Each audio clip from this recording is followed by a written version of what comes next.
दोस्तों आज का वीडियो कुछ अलग सा है। इसमें आपको कुछ कुदरत की तरफ आपको ले जाया जाएगा। मेरा मकसद इस वीडियो को बनाने का ये था कि हम कुछ आँखों देखे मिसालों को देखकर कुछ इबरत हासिल करें और जिस मकसद के लिए दुनिया में आए हैं, क्या वो याद है या भूल गए। हमें कुदरत हर तरह, हर किस्म, हर रास्ते, हर मंजिल पर अपनी कुदरत दिखाती है। जैसे कुछ टाइम से पूरी दुनिया एक वबा में फंसी पड़ी है, जिसको निकालना, जिससे निकलना इंसान के लिए बहुत ही मुश्किल हो गया है। इस वबा से इस वबा से जान छुड़ाने की बहुत ही कोशिश कर रहे हैं, लेकिन कुदरत को जब मंजूर हो, जब वो राज़ी होगी, तब जान छूटेगी। हम देख रहे हैं पूरी दुनिया इस वायरस के खौफ से घरों तक महदूद हो चुकी है। किसी को ज़रूरत ही नहीं हो रही कि इससे मुकाबला करें। कुदरत ऐसी आफतें इंसान को दिखाती हैं कि इंसान अपने भटके हुए रास्ते से सीधे रास्ते पर आ जाए, कुछ सबक सीख ले, क्योंकि इंसान आजकल बाकायदा अपनी लिमिट क्रॉस कर रहा है। ज़रूर इस लिमिट को क्रॉस करना इंसान के नुकसान में है। कुदरत को पता होता है कि इंसान अपनी लिमिट क्रॉस कर रहा है, तो उसको किसी न किसी ऐसी मौलिक बीमारी से या फिर कोई ऐसे एक्सीडेंट से उसको सबक सिखाती है जिससे इंसान बाज आ जाए। सवाल ये पैदा होता है कि कुदरत ये सारा क्यों करती है। वो इसलिए कि इंसान को उसने बनाया, उनकी तख्लीक है। अल्लाह नहीं चाहता कि मेरा बंदा जब मेरे पास आए अच्छे आमाल, अच्छे काम लेके आए, लेकिन हम बंदे हैं, हम इंसान नहीं समझते, जिससे वो नाराज़ होते हैं। तो ज़रूर जब बादशाह नाराज़ होगा तो वो हमें उसकी सज़ा तो देंगे।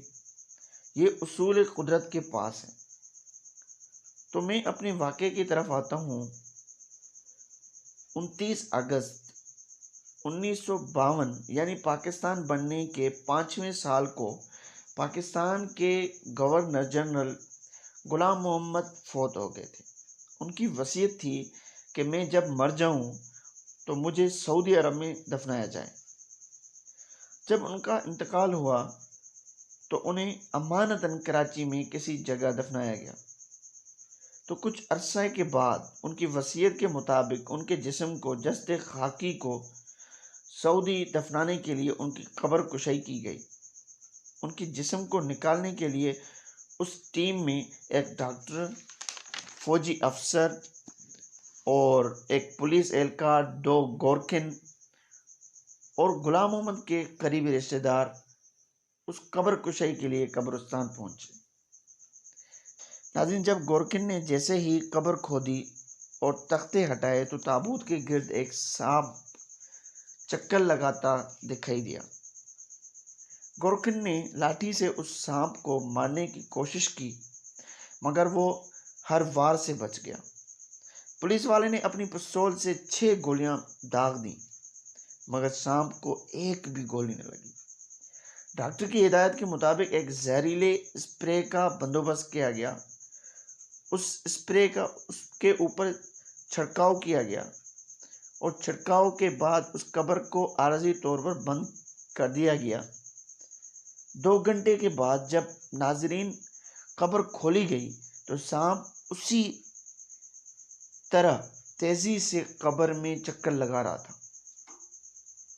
दोस्तों, चुनाचे बाहिमी सलाह मशवरे के बाद कब्र को बंद तो कर दिया गया और अगले दिन एक मशहूर अखबार में छोटी सी खबर शाये हुई, जो कुछ यूं थी कि साबिक गवर्नर जनरल गुलाम मोहम्मद की लाश सऊदी अरब नहीं ले जा सकी, वो अब कराची में ही दफन रहेंगे।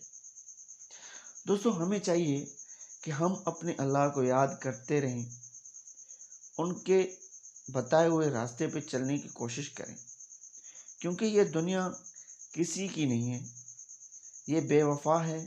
कुछ टाइम के लिए बस यहाँ करने के नाम से, बस यहाँ एंजॉय करने के नाम से पूरी ज़िंदगी बस हम यही समझते हैं।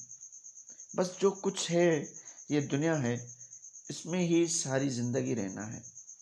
लेकिन हकीकत कुछ और है दोस्तों। असल ज़िंदगी आगे है जो हमें गुजारनी है, जिसमें कोई मौत जैसी हकीकत नहीं है। दोस्तों बस आज की वीडियो यहीं तक। उम्मीद है आपको इस कहानी से कुछ न कुछ सीखने को मिला होगा। इंशाल्लाह फिर मिलते हैं एक और वीडियो में। तब तक अल्लाह हाफ़िज़।